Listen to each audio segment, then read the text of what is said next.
Good morning students. आज हिंदी की कक्षा में हम बात करेंगे कविता नंबर 10 के प्रश्न उत्तर के बारे में। तो कविता के साथ मैं आपको पहले वाली वीडियो में करवा चुकी हूँ।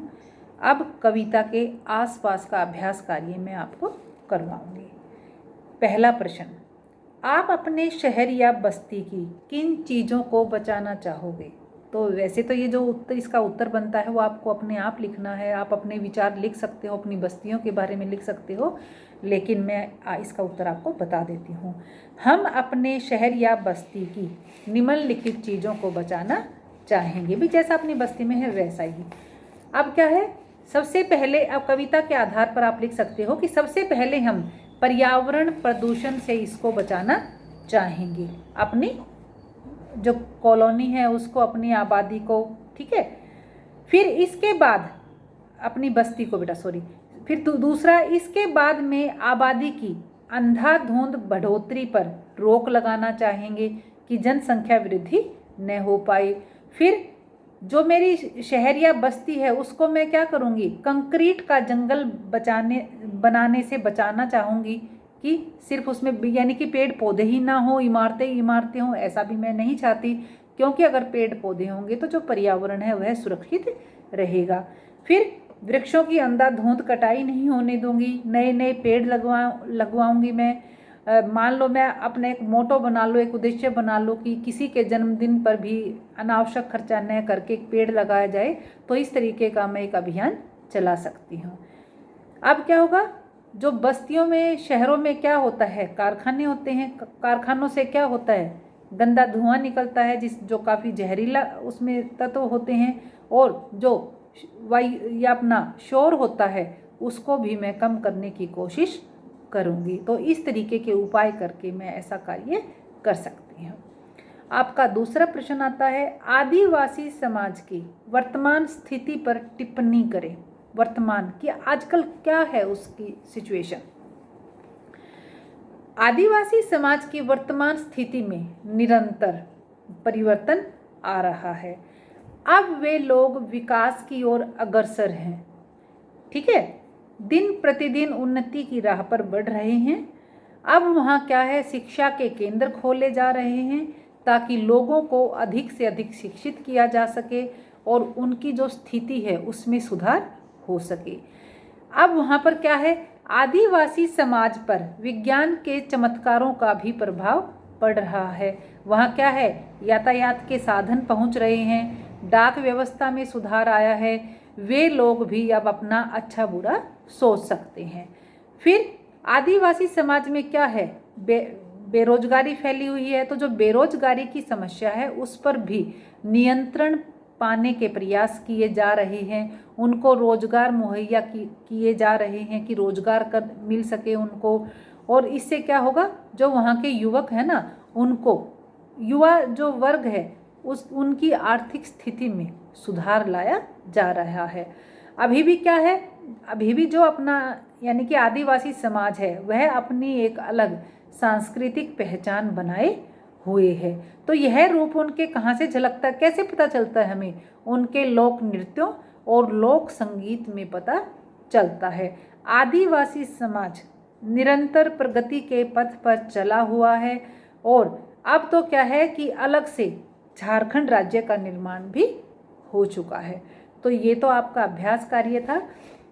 कुछ मैं आपको जो आपकी परीक्षा के लिए उपयोगी है, ठीक है, इम्पोर्टेंट प्रश्न उत्तर है, वो मैं आपको करवा देती हूँ।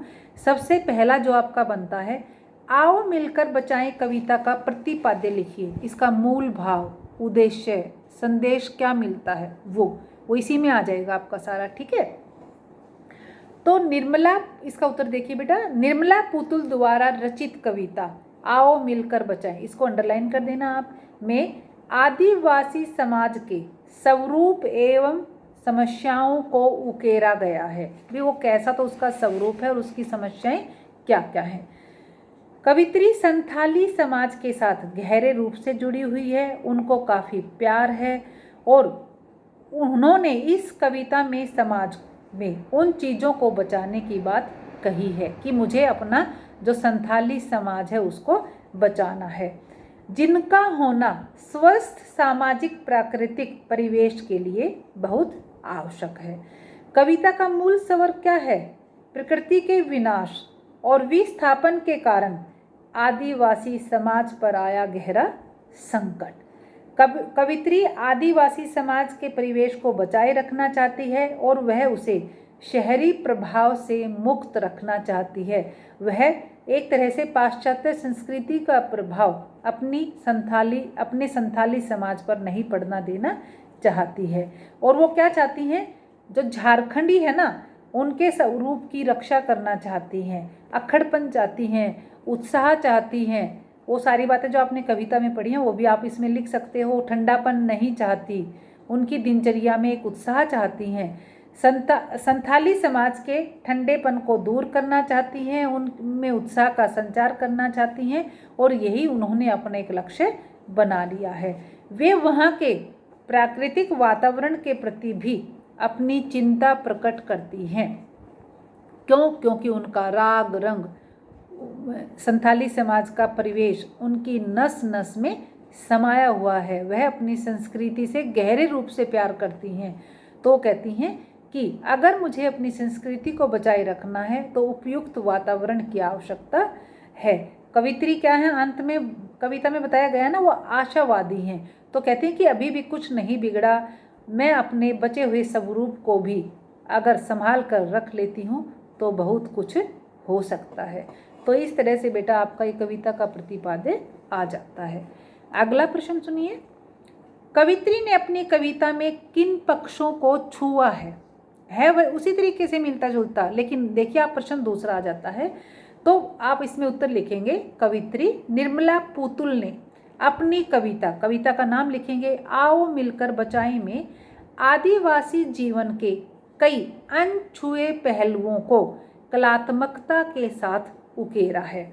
वो क्या करती हैं? वो संथाली समाज के नकारात्मक और सकारात्मक दोनों पक्षों का बहुत ही सुंदर ढंग से वर्णन करती हैं, उनको उजागर करती हैं। वे क्या करती हैं? वहाँ का जो पर्यावरण बिगड़ चुका है ना, वे उसको बचाना चाहती हैं, उसके प्रति अपनी चिंता प्रकट करती हैं और वे वहाँ की जो सांस्कृतिक पहचान है, जो उनकी मौलिकता है, जो उनका मूल स्वरूप है, वे उसको बचाए रखने की पक्षपाती हैं, उनकी पक्षधर हैं। तो ये सब बातें उनकी कविताओं में झलकती हैं। तीसरा जो इम्पोर्टेंट प्रश्न है बेटा वो देखिए कि संथाल बस्तियों की किन विशेषताओं का ज्ञान आपको कविता के माध्यम से हुआ है? संथाल बस्तियों की, तो ठीक है, इसमें आपको क्या पता लगता है? संथाल बस्तियां क्या हैं? आदिवासियों की बस्तियां हैं बेटा वो, यानी कि संथाली और आदिवासी एक हैं। तो ये लोग क्या है? ये लोग अपनी मिट्टी और प्रकृति से गहरे रूप से जुड़े हुए हैं। इनकी जिंदगी में क्या होता है? आडंबर और दिखावे का कहीं पर भी स्थान नहीं होता है। ये मन से कैसे होते हैं? भोलापन होता है इनमें, अक्खड़पन होता है और जुझारू, ये संघर्षशील होते हैं, हर समस्या से लड़ सकते हैं। गाना और नाचना इनकी दिनचर्या का अभिन्न अंग है। जब ये मनोरंजन चाहते हैं तो क्या करते हैं? नाचते हैं और गाते रहते हैं। और प्यार और आपस में क्या होता है बेटा? ये प्यार से रहते हैं। तो इस तरह की इनकी जीवन शैली है। अब इसमें कविता के विशेषता तो वही होंगे ना जो कवित्री फिर से चाहती है, तो वो है कविता की विशेषताएं। आप इसका नेक्स्ट एक इम्पोर्टेंट प्रश्न सुनिए बेटा। कविता में वर्णित संथाली यानी कि संथाली समाज या आदिवासियों के हथियारों का उल्लेख कीजिए। कविता के आधार पर आपको बताना है। कविता आओ मिलकर बचाएं में धनुष, तीर, कुल्हाड़ी आदि हथियारों का उल्लेख किया गया है, जबकि कवित्री निर्मला पुतुल कहती हैं कि हमें धनुष की डोरी, तीर का नुकीलापन और कुल्हाड़ी की धार को बचाना है। तो हम इनसे हम अनुभव कर सकते हैं, महसूस कर सकते हैं कि जो पारंपरिक हथियार है ना, वो संथाली समाज की एक अच्छी पहचान है और यही उनके हथियार हैं। अब एक इसमें आप और भी कर सकते हैं कि बस्ती को बचाएं डूबने से, इसका आशय स्पष्ट कीजिए। ठीक है, बस्ती को डूबने से। तो बस्ती के डूबने का अर्थ क्या है यहाँ पर? कोई बस्ती थोड़ी है कि बाढ़ आ गई और वो उसमें डूब गई, नहीं बेटा। तो यहाँ पर है बस्ती के डूबने का अर्थ है पारंपरिक रीति रिवाजों का खत्म हो जाना, उनका लुप्त हो जाना, नष्ट हो जाना, और मौलिकता को खोकर, जो उनकी मूल पहचान है उसको खोकर विस्थापन का निरंतर बढ़ना, यानी कि शहरीकरण की चपेट में आ जाना। जो यह विषय है, यह एक चिंता का विषय है। तो इस प्रकार आदिवासियों की धरोहर का लुप्त होना, खत्म हो जाना डूबने के समान है। तो एक और मैं आपको करवा देती हूँ यहाँ पर। शहरी प्रभाव के कारण प्राकृतिक वातावरण में क्या परिवर्तन हो रहे हैं? कविता के आधार पर हम कह सकते हैं कि शहरी प्रभाव के कारण जो संथाली बस्तियां हैं उनमें विस्थापन की समस्या होती जा रही है। जंगल की ताज़ा हवा, नदियों की पवित्रता, उनका स्वच्छ जल, पहाड़ों की मौन शांति, और क्या है, मिट्टी का सौंधापन, फसलों की लहलहाट, खुले आंगन, नाचने गाने के लिए ना, खेलने के लिए मैदान, और पशुओं के लिए चरागाह समाप्त होते जा रहे हैं। और फिर इसका प्रभाव और क्या पड़ा है कि बच्चे, बूढ़े और जो पशु हैं ना, उन सभी के लिए वहाँ पर एक समस्या पैदा हो गई है। तो यानी कि वे लोग अब अभावग्रस्त हो गए हैं। ना बूढ़े शांति से रह पाते हैं, ना बच्चे खेल पाते हैं, और ना ही पशुओं को खाने के लिए चारा ढंग से मिल पाता है। तो शहरी प्रभाव के कारण वहाँ पर ऐसे ऐसे प्राकृतिक परिवर्तन आते जा रहे हैं। जो मैंने आपको एक्स्ट्रा इम्पोर्टेंट क्वेश्चन आंसर्स करवाए हैं, आप उनको अपनी नोटबुक में कर लीजिए।